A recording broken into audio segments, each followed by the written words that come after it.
పిల్లలందరికీ పెద్దవాళ్ళు అయిన తర్వాత ఏముంటాయి? బాధ్యతలు ఉంటాయి. మనం పసి వయసులో ఉన్నప్పుడు, ఆడుకునే దశలో ఉన్నప్పుడు మనకేముండవు? బాధ్యతలు ఏమీ ఉండవు. అదొక్కటే మన బ్రతుకులో అత్యద్భుతమైన దశ.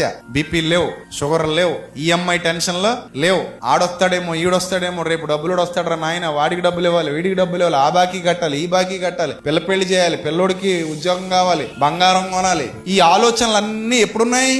చచ్చేదాకా ఉంటాయి. అసలు మనం వదులుతాం ఏంటి? ఒకసారి మూట నెత్తికెత్తుకున్నాక దించామా? అసలు మూట నెత్తికెత్తుకోవటమే తర్వాయి. ఇంకా మనం చచ్చేదాకా అది దిగదో, మనం దింపాలని కూడా మనసు రాదు మనకి. ఏందో మరి అలా మోస్తానే ఉంటాం. చాలా మంది ముసలోళ్ళు అయ్యాక కూడా ఏం మోస్తుంటారు?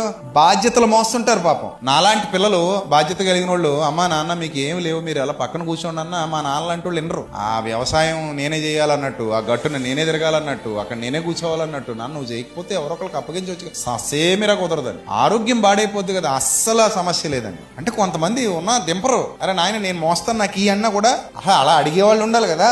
అన్ని భారాలు నేను చూసుకుంటా, ఇక మీద నువ్వు రిటైర్ అయిపో, చక్కగా తెల్ల పంచ తెల్ల చొక్క వేసుకొని బండి మీద తిరుగు, ఆ బాధ్యతలు కూడా నాకే ఇచ్చేయి, నేనే పడతాను ఆ బాధ్యతలు ఏమైనా ఉంటే. జస్ట్ అలా తిరుగు, చక్కగా తిరుగు, హ్యాపీగా ఉండు, టైంకి తిను అంటే నో, ససేమిరా నాకు కుదరదంట. సో చచ్చేదాకా మనిషి ఏం మోస్తాడు?